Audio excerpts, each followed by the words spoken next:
দোয়াটি যদি আপনি পড়তে পারেন তিনটা লাভ হবে। এর মধ্যে একটা লাভ হলো আল্লাহ পাক রব্বুল আলামিন আপনার গুনাহগুলোকে মাফ করে দিবেন। আমাদের জীবনে কত গুনাহ আছে, ছোট গুনাহ, বড় গুনাহ, সগীরা গুনাহ, কবিরা গুনাহ, জেনে করেছি না জেনে করেছি, জাহিরি বাতিনি। যদি আপনি ইয়াকিনের সাথে, বিশ্বাসের সাথে দোয়াটি পাঠ করতে পারেন, আল্লাহ আপনার পিছনের গুনাহগুলোকে মাফ করে দিবেন। দেখেন, যদি একটা গুনাহ নিয়ে কবরে যান, সাবধান, কবরে যদি সাপ বিচ্ছু এসে যায় আপনার রেহাই থাকবে না। একটা মিথ্যা কথার জন্য কমপক্ষে ৭,৫০০ বছর জাহান্নামে জ্বলা লাগবে। জীবনে কত মিথ্যা কথা বলেছে, হিসাব নাই। এক একটা বেনামাজির কবরে কমপক্ষে ৭০ থেকে ৯৯টা সাপ থাকবে। রাসূল করিম সাল্লাল্লাহু আলাইহি সাল্লাম বলেন, এক একটা সাপ পালাক্রমে দংশন করবে। একবার যখন আছাড় মারবে ৭০ গজ মাটির নিচে চলে যাবে, আবার তাকে উঠানো হবে টানিয়ে টানিয়ে, আবার আকাশে মারবে, আবার নিচে মারবে, এরকম দংশন করতে থাকবে। রাসূল করিম সাল্লাল্লাহু আলাইহি সাল্লাম বলেন, ওই সাপ যদি একটা নিঃশ্বাস দুনিয়াতে ফেলতো, গোটা দুনিয়াটা বিষাক্ত হয়ে যেত। ওই সাপের নিঃশ্বাস ফেললে গোটা দুনিয়া বিষাক্ত হয়ে যেত, এটা উদ্ভিদ জন্ম নিত। এই জন্য এই দোয়ার ১ নম্বর বৈশিষ্ট্য হলো, যদি আপনি ইয়াকিনের সাথে দোয়াটি করতে পারেন, আল্লাহ তাআলা আপনার পিছনের গুনাহগুলোকে মাফ করে দিন। ২ নম্বর বৈশিষ্ট্য হলো, আল্লাহ পাক রব্বুল আলামিন রিজিকের ফয়সালা করে দেবে। রিজিকের টেনশন করা লাগবে না। বর্তমানে আমাদের দেশের মধ্যে দ্রব্য মূল্য যেই দাম, মানুষ বড় কষ্টে আছে। এই জন্য আল্লাহর কাছে বেশি বেশি দোয়া করবেন, আল্লাহ দেশের পরিস্থিতিকে নরমাল করে দেন, শিথিল করে দেন।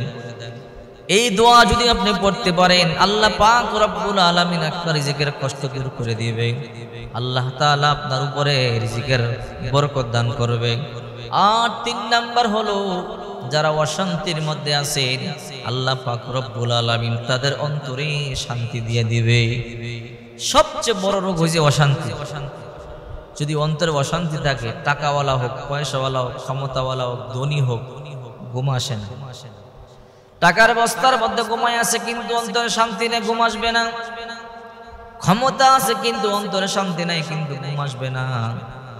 এই জন্য বিশ্বনবী মুহাম্মদ সাল্লাল্লাহু আলাইহি ওয়াসাল্লাম বলেন, যদি কোনো ব্যক্তি দোয়াটি পাঠ করতে পারে, আল্লাহ পাক রব্বুল আলামিন ১ নম্বরে আল্লাহ তাআলা তার গুনাহগুলোকে মাফ করে দিবে। ১ নম্বরে গুনাহগুলোকে মাফ করে দিবে। ২ নম্বরে রিজিকের ব্যবস্থা করিয়ে দিবে। ৩ নম্বরে আল্লাহ পাক রব্বুল আলামিন তার অন্তরে শান্তি ঢেলে দিবে। এবার দোয়াটি শুনুন। দোয়াটি হলো, আল্লাহুম্মা গফিরলি, আয় আল্লাহ আপনি আমাকে মাফ করেন। যখন কোনো বান্দা বলে আল্লাহুম্মা গফিরলি, যখন কোনো বান্দি বলে আল্লাহুম্মা গফিরলি, রাসূল করিম সাল্লাল্লাহু আলাইহি ওয়াসাল্লাম বলেন, যখন কোনো বান্দা বান্দি বলে আল্লাহুম্মা গফিরলি, আল্লাহ আমাকে ক্ষমা করো, আল্লাহ তাআলা বলে, বান্দা রে তোরে আমি ক্ষমা করে দিলাম। ২ নম্বর, কোন বান্দা বান্দি যদি বলে আল্লাহুম্মা রযুকনি, আল্লাহ আমাকে রিজিক দেন, আল্লাহ তাআলা বলে, যা তোকে আমি রিজিক দিয়া দিলাম, যা চাবি আমি আল্লাহ তোকে তাই দিয়া দিলাম, তুই না চাইলেও তোর মনে যা আছে তা দিয়া দিলাম। ৩ নম্বর, আল্লাহুম্মা রহমনি, আল্লাহ আমার অন্তরে রহম দেন, আমার উপর রহম করেন। আল্লাহ তাআলা বলে, বান্দা ইতিমধ্যে আমি রহম করে ফেলেছি, তোমার কষ্টগুলোকে দূর করে দিয়েছি। এই জন্য বিশ্বনবী মুহাম্মদ সাল্লাল্লাহু আলাইহি ওয়াসাল্লাম বলেন, আহারে দয়াল নবী, কেমন মায়ার নবী, কেমন মায়ার নবী। এমন সময় গেছে ৩ দিন পর্যন্ত না খায়া ছিলেন, উম্মতকে কষ্ট দেয় নাই।